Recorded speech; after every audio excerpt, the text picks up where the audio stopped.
그럼 이어서 공부해 보도록 할게요. 여기 보시면 이제 시설에서 생활하시는 분들이 시설 운영이나 서비스에 대해서 개인적 견해를 표현하고 이거를 해결을 요구할 권리가 이제 그 어르신들이 시설에서 생활하실 때 누려야 되는 권리인데, 어떤 서비스를 제공을 할 때 불만이나 고충, 그러니까 좀 불편하다라고 했을 때 그거를 이제 충분하게 설명을 이제 요구할 권리, 이런 것들도 있고, 그거를 해결하는 이런 것들에 대해서 여기 보시면 자유롭게 표현을 하고, 또 그거를 해결하기 위한 제도적 장치가 마련이 되어 있어야 된다. 그러니까 자유롭게 표현을 하기 위해서 건의함, 그러니까 내가 개인적으로 대놓고 말하기는 어렵지만 이제 익명, 그러니까 내 이름이 안 되어 있는 상태에서 좀 의견을 얘기하고 싶다라고 했을 때 이름이 없는 건의함을 설치를 한다던가, 또 그 건의함에서 어떤 불편함이나 고충이 이제 접수가 됐을 때 그거를 처리하기 위한 위원회를 이제 마련을 해서, 여기 보시면 이제 즉각적으로 조치를 이제 취할 수 있어야 되겠죠. 뭐 예를 들어서 뭐 일요일 날 아침에 일찍 자원봉사자분이 오셔가지고 뭐 자원봉사를 하시는데 뭐 수면에 방해가 된다. 그래서 뭐 시간을 조절을 했으면 좋겠다. 아니면은 일요일이 아니라 뭐 다른 날 왔으면 좋겠다. 이런 이제 불평 같은 것들이, 그러니까 일요일 같은 경우는 이제 보호자분들이 면회를 오시거나 아니면은 오셔서 어르신 모시고 뭐 외출을 한다던가 이런 이제 경우가 일요일 날 많단 말이에요. 내 어르신이 나는 그 자원봉사자분들이 와서 뭐 예를 들어서 춤을 이제 보여준다던가 했을 때 뭐 그 춤을 이제 뭐 보고 싶다. 그래서 다른 요일로 해줬으면 좋겠다.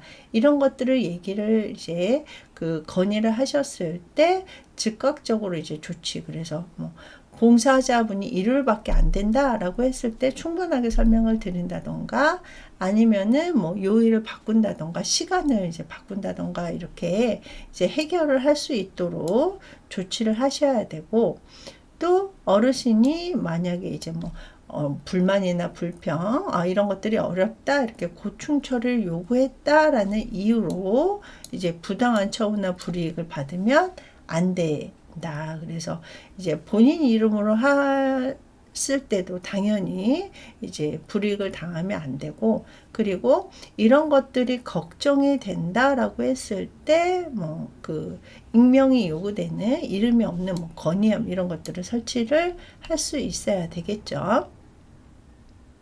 자, 문제의 사례를 보자면 어르신이 외출이나 병원 진료가 있는 경우, 뭐 식사 시간이 뭐 예를 들어서 이제 병원에 갔다 오셨는데 식사 시간이 지났다. 그래서 뭐 식사를 제대로 못 한다라던가, 아니면은 식사를 이제 따뜻하게 제공을 받아야 됐는데 뭐 식은 반찬을 먹는다던가, 이런 식으로 이제 좀 불이익을 당했다. 그래서 좀 얘기를 했는데, 그래서 뭐 저 음식이 좀 따뜻했으면 좋겠다, 아니면은 뭐 음식을 이제 먹었으면 좋겠다라고 말씀을 드렸는데 약간 좀 유별나게 구는 것 같아서, 뭐 종사자분이 싫어하는 것 같아서 함부로 말을 못 꺼냈다. 이런 것들은 개인의 견해를 이제 자유롭게 표현할 수 있는 이런 권리가 박탈된 상태거든요. 그래서 어떤 불편함이 있을 때 자유롭게 얘기를 할 수 있어야 되는 이런 것들도 어르신이 생활하시는 이제 필요한 권리에 해당이 되고요. 자, 그 다음에 어르신이 퇴소하실 때, 그러니까 시설에서 생활을 하시다가 이제 시설에서 나가실 때도 스스로 이제 결정할 수 있어야 되고, 또 퇴소 후에 어디서 생활을 하고 싶은지에 대해서도 본인 스스로 이제 선택을 할 수 있어야 되는 권리인데, 뭐 어르신은 이 시설에서 계속 생활하고 싶으신데 뭐 강제로 막 전원시킨다던가 퇴소시킨다던가 이러면 안 된다. 그러니까 전원이라는 거는 뭐 예를 들어서 어르신이 뭐 가나 요양시설에서 생활을 하시는데 뭐 나다 요양시설로 이제 뭐 보낸다던가 아니면은 뭐 병원으로 이제 뭐 전원을 뭐 강제로 시킨다던가 아니면 본인 부담금을 안 냈다라는 이유로 이제 어르신은 시설에서 생활하시고 싶으신데 뭐 강제 퇴소를 시키신다던가 이런 것들은 이제 안 된다라는 얘기고요. 그 다음에 이 퇴소 결정도 최대한 존중돼야 된다. 그러니까 어르신이 뭐 문제 행동을 나타냈다라고 해서 보호자분들한테 우리 시설은 이 어르신 못 모시고 계신다. 이제 모시고 가라. 뭐 이런 이제 퇴소 결정 같은 경우가 이제 노인이나 보호자분들의 이 그 의사하고 반영이 돼서 이런 식으로 하면 안 되고요.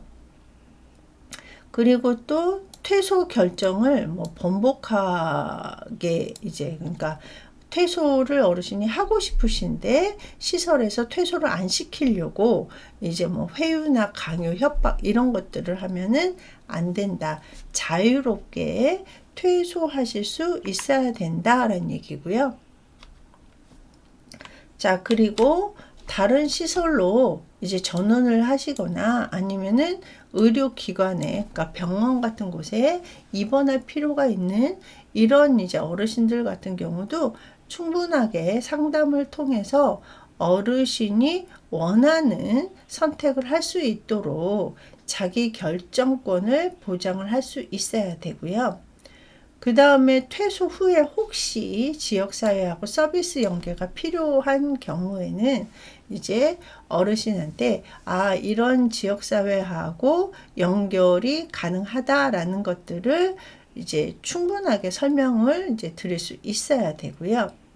또 여기 보시면 보호자의 방임이나 그러니까 우리가 이제 노인학대 뒤에서 배우시는데 이제 방임 당연히 해드려야 되는데 안 해드린다던가 아니면은 생활노인의 개인적 성향이라던가 봉사자와의 불화 등으로 이제 어르신한테 퇴소를 하는 거를 이제 막 권유한다던가 강요하지 않도록 하실 수 있어야 되고요. 자, 그 다음에 퇴소 후에도 그러니까 이제 시설에 계시지 않는다라고 하더라도 어르신이 충분하게 적정 수준의 삶을 사실 수 있도록 지역사회 자원하고 이제 연결할 수 있도록 서비스를 알아보고 그 서비스 내용에 대해서 어르신이나 보호자에게 그런 서비스의 정보에 대해서 제공할 수 있어야 되고요.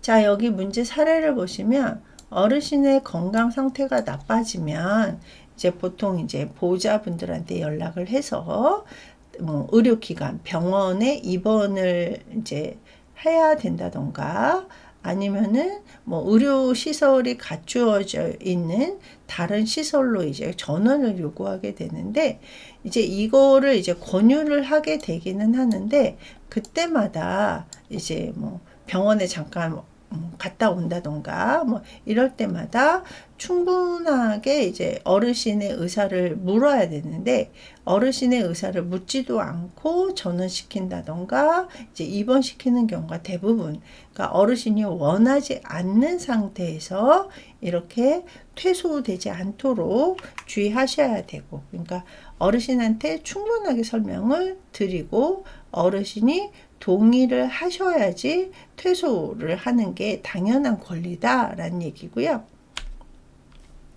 자, 그 다음에 여기 보시면 이제 어르신이 이제 생활에서 누릴 수 있는 인권 영역이나 항목에 대해서 잠깐 보시면 우리가 이제 앞에서 배웠던 것들을 정리한다라고 생각하셔도 돼요. 그래서 입소 전 단계에서는 충분하게 그 시설 정보에 대해서 아실 수 있도록 정보 접근권이 있어야 되고 또 입소 전에 입소 상담이 어르신의 의사 표현을 자유롭게 할 수 있어야 되고 또 시설에서 개인정보나 사생활 보호권은 어떤 것들이 있는지에 대해서 충분하게 상담을 해야 되고, 상담을 통해서 입소 결정을 하고 입소 계약이, 그래서 입소 계약 내용에 대해서 죄송해요.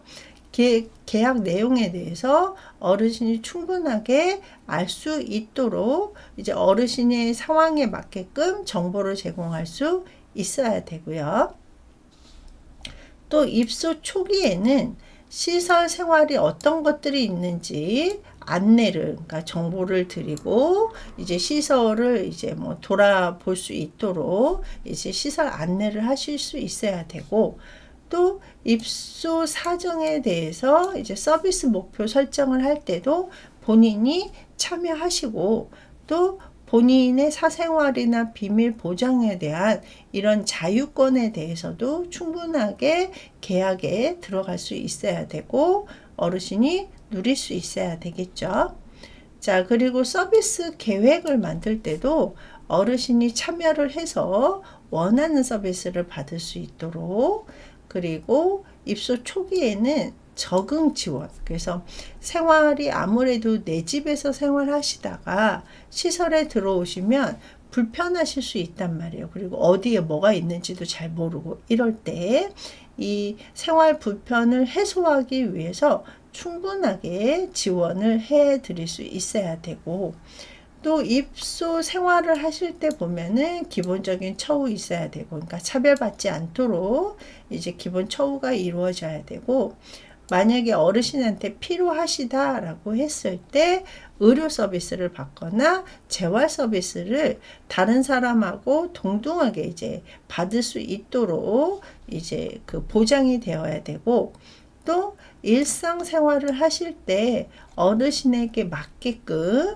뭐 식사라던가 개인위생, 뭐 이동, 체위 변경, 이런 것들이 이제 기본적으로 이루어질 수 있도록 하셔야 되고, 또 어르신의 개인 사생활, 뭐 어르신의 취향, 이런 거에 맞게끔 여가나 문화 활동이 이루어질 수 있어야 되고, 또 어르신이 자유롭게 선택하실 수 있어야 되고, 우리 아까 앞에서 뭐 정치나 종교의 자유, 그래서 뭐 투표권이나 종교의 자유, 그래서 내가 종교에 접근할 수 있는 경우, 그리고 이제 뭐 강요받지 않도록 이런 모든 권리를 이제 보장받을 수 있어야 되고, 생활 환경도 안전해야 되겠죠. 그래서 가정과 같이 안전하게 생활할 수 있는 권리가 여기에 들어가고요.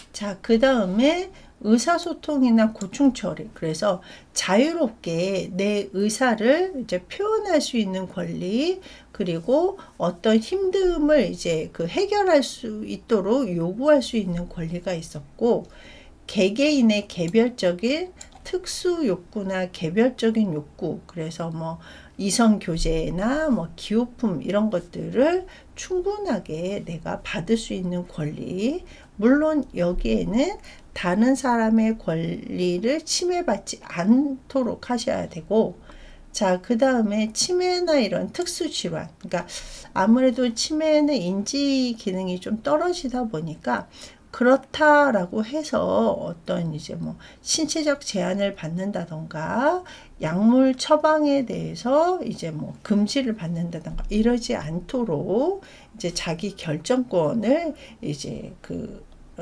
보장받을 수 있어야 되고, 또 여기 보시면 서비스를 선택을 하거나 아니면 서비스를 받는 과정에서 변경을 할 경우에도 이거를 당연히 어르신이 요구할 수 있어야 되고, 또 서비스 이용을 할 때 적절하게 지원을 받을 수 있도록, 그래서 시설 내 외부와 이제 교류할 수 있는 뭐 이런 거라던가, 아니면은 이제 뭐 존엄 받으면서 서비스를 이용할 수 있는 이런 지원이 이루어져야 되고, 어르신의 그 인권도 굉장히 중요하지만 어르신들도 종사자의 인권을 존중해야 되는 이런 의무도 이제 입소 생활 단계에 들어가게 되고요. 또 어르신이 퇴소를 하실 때는 이제 퇴소 상담할 때 자기 결정권, 그리고 이제 이 퇴소도 자기 결정권인데, 이게 퇴소를 자유롭게 할 수도 있고 부당한 이유로 이제 퇴소 당하지 않을 권리도 이 퇴소 단계의 권리 들어가고요. 그 다음에 이제 퇴소를 하셔도 이제 다른 이제 뭐 지역사회하고 연계된다던가 이런 식으로 추후 서비스가 이루어질 수 있어야 되는 게 이제 국가인권위원회에서 발표한 내용이고요.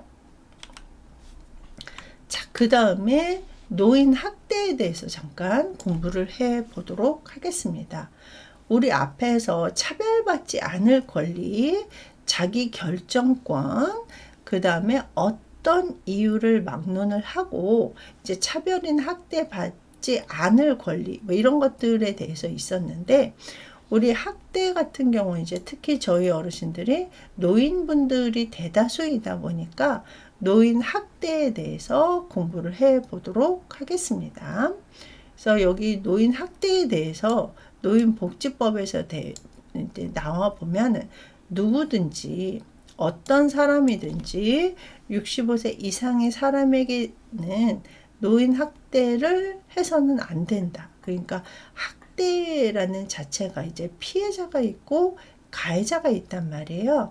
그래서 피해자가 되지 않도록 주의하셔야 되고요. 자, 노인학대 발생 요인, 왜 노인학대가 이루어지는지에 대해서 보시면 일단은 인구 사회학적 특성이 있고요.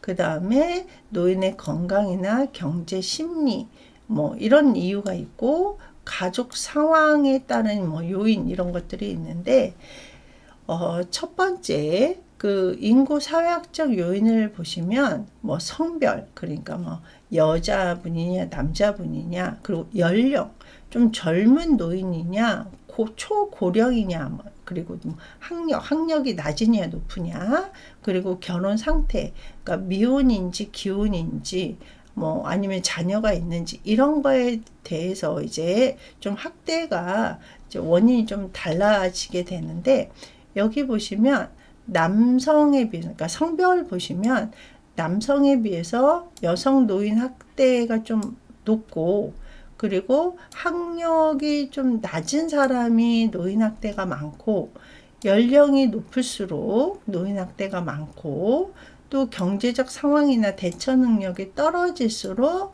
이제 노인 학대 위험이 높아진대요. 그러니까 어떤 이유를 막론하고 학대는 이루어지면 안 되는데, 이제 학대가 이루어지는 이유 중에 이런 것들이 있고요. 또 여기 보시면 건강, 그러니까 건강이 나쁘거나 이제 어르신들의 심리적 요인이, 그러니까 좀 의존성이 높을수록, 그러니까 본인 스스로 이제 해결을 해야 되는데 옆에 자녀분이나 옆에 사람들한테 막 의존 많이 해달라고 했을 때 학대 가능성이 좀 높아진다라는 얘기고요. 자, 그 다음에 가족 상황적 요인에서 보시면 가족과의 동거 여부나 부양자의 특성, 자녀의 관계에 따라서 좀 학대가 발생할 수 있다. 그래서 여기 보시면 뭐 동거하는 경우는 이런 학대, 동거하지 않는 경우에는 이런 학대가 이제 발생을 할 수 있다라는 얘기고요. 자, 그 다음에 이제 부양자의 특성에 따라서, 그러니까 이제 가족분들하고 동거를 했을 때 이 부양자의 특성에 따라서도 이제 뭐 신체적 학대라던가 방임 이런 것들이 일어나게 되고요. 또 부양자가, 그러니까 뭐 자녀나 배우자나 이런 사람들의 이제 그 취향, 성격에 따라서도 좀 이제 학대가 이제 나타나기도 하고, 이 학대의 종류가 또 달라지기도 하죠. 자, 여기 보시면 노인 학대가 발생을 했을 때 신고하는 이 1577-1389 신고 전화번호, 여기가 어디냐면 노인보호 전문기관입니다. 그래서 노인보호 전문기관이라던가 우리 뒤에서 나오지만 뭐 경찰, 그러니까 이제 뭐 이제 공공 그 시설을 이용을 한다던가 이런 식으로 이제 학대 같은 경우는 당연히 신고를 할 수 있어야 되고요. 자, 그 다음에 네 번째 원인으로 사회 관계망이 있대요. 그래서 좀 사회적으로 노인하고 부양자가 고립이 될수록, 그러니까 다른 이제 그 연계기관, 다른 사람, 뭐 이웃이나 친구, 친척의 도움을 받을 수 없는 상황에서 학대가 또 이제 빈번하게 이루어진다라는 얘기고, 사회 문화적 특성도 있겠죠. 그래서 이제 노인 학대가 만약에 이제 가족에서 일어난다라고 했을 때, 뭐 그냥 저 집은 가족이 해결을 해야 돼라는 식으로 이제 약간 가족주의 같은 사회 문화가 있을 때, 그러니까 다른 사람의 도움을 받아야 되는데 다른 사람의 도움을 받지 못하는 상황, 고립이 되거나 이제 문화 특성이 그렇게 되면은 학대가 이제 뭐 이루어진다라는 얘기고, 그러니까 다른 사람들이 봤을 때 그렇게 하면 안 돼, 뭐 내가 뭐 경찰에 신고할 거야, 이런 이제 그 사회 문화적인 요인이 좀 있으면 학대가 덜 일어나는데, 그렇지 못할 때 당연한 것처럼 노인 학대가 일어나는 경우도 있고요. 자, 노인 학대 현황 같은 경우는 이제 조금씩 뭐 증가하는 것들도 있고 이제 감소하는 것들도 있거든요. 자, 여기 보시면 뭐 학대 사례 같은 경우가 뭐 2018년도에 비해서 2020년도에 조금 이제 그 학대 건수 이제 좀 증가를 했죠. 근데 이제 증감률 보시면 이제 조금씩 증가하기도 하고 줄어들기도 하고 이런 식으로 되어 있고요. 또 여기 보시면 노인학대는 여러 가지 유형이 있는데, 이런 것들이 이제 한 학대만 이루어지는 게 아니라 여러 학대가 동시다발적으로 좀, 그러니까 뭐 신체적 학대를 하면서 방임을 한다던가, 경제적 학대를 이제 하게 되면은 또 뭐 유기가 이루어진다던가, 이런 식으로 이제 동시다발적으로 이루어지고 있고, 또 노인 학대에서 보면 행위자, 그러니까 이제 뭐 가해자가 되겠죠.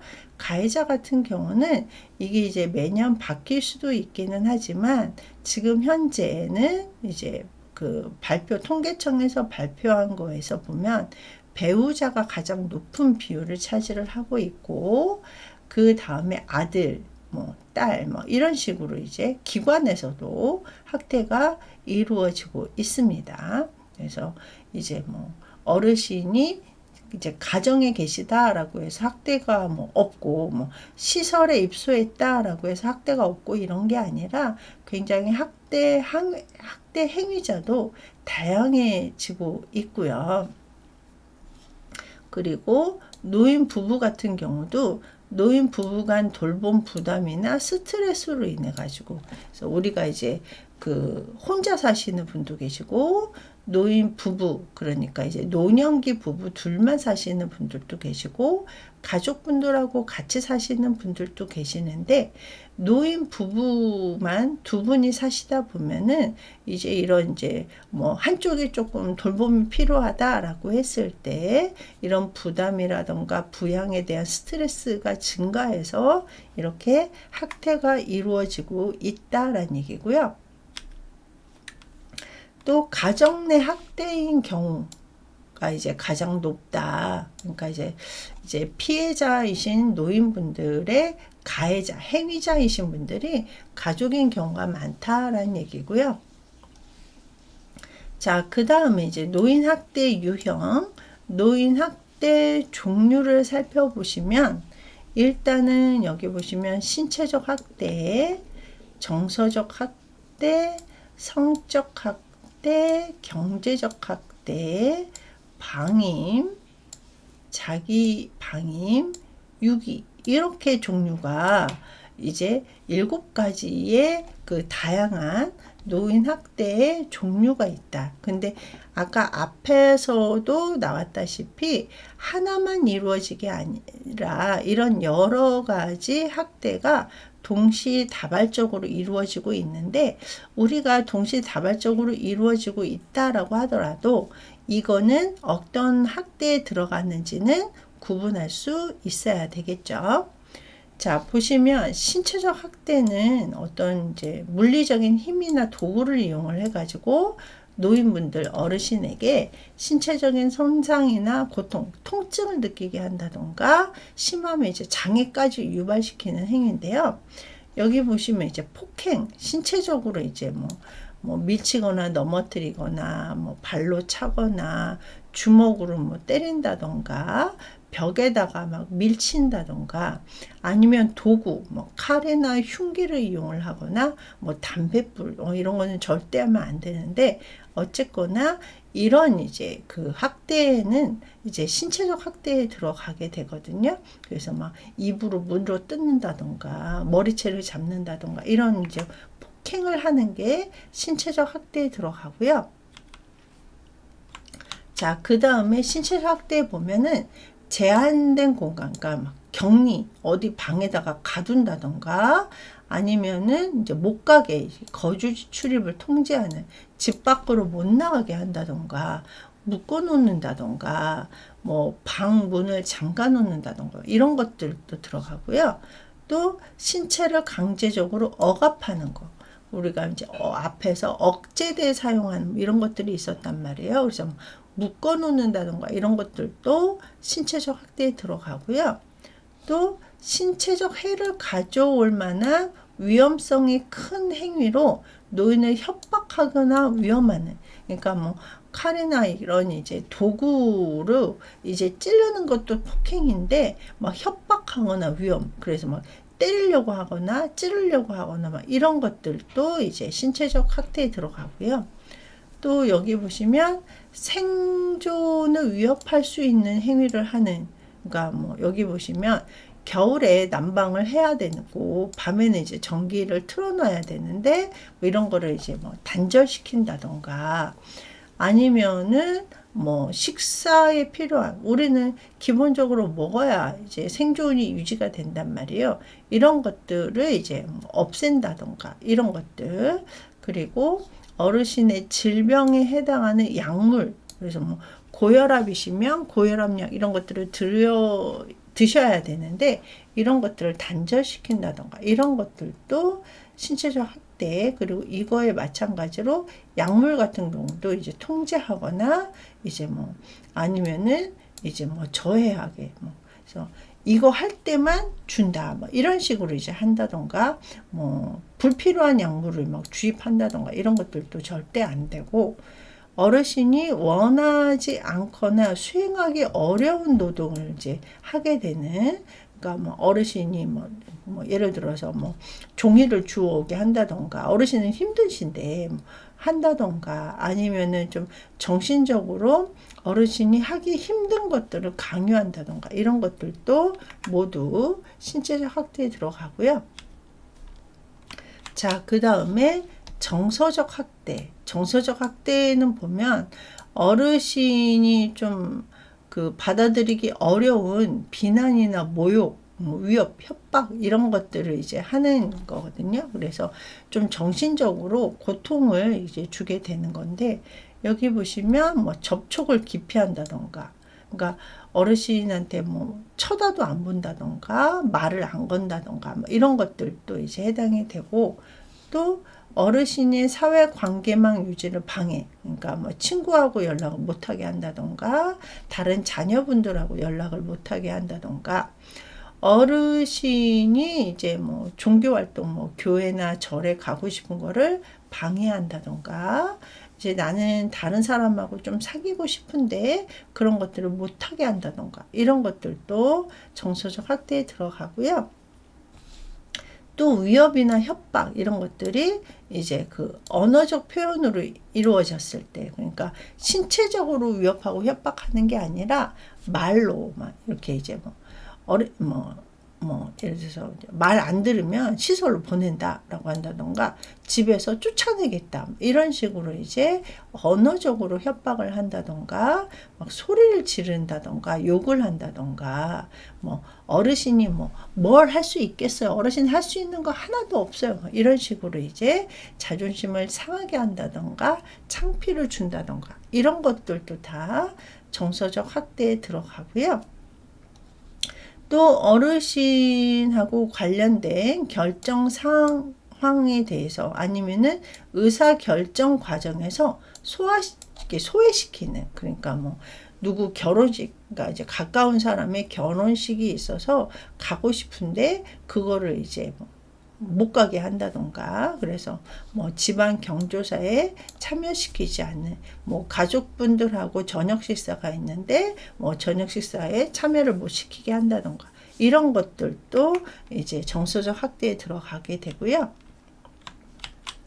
자, 그 다음에 성적 학대는 수치심만 느껴도 성적 학대에 들어가거든요. 그래서 수치심이 일어날 만한 행위나 당연히 뭐 성희롱, 성추행 이런 것들은 이제 성적 학대에 들어가거든요.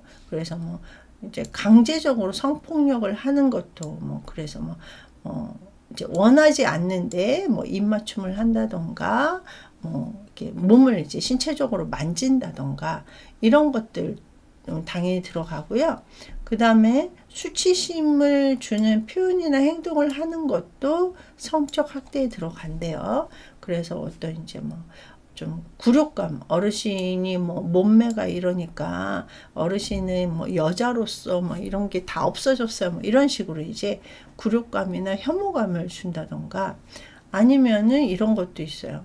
사람들이 보고 있는데 뭐 목욕을 막 그냥 시킨다던가, 뭐 바지를 막 내린다던가, 뭐 이런 식으로. 그리고 이제 뭐 이렇게 그 가해자의 이런 성적 행동을 이제 막 보게 한다던가, 이런 것들도 이 성적 학대에 들어가게 됩니다. 자, 그래서 오늘은 마지막에 노인 학대의 종류 7가지 중에 3가지를 좀 자세하게 살펴봤습니다. 자, 오늘은 여기까지 하고요. 수고하셨습니다.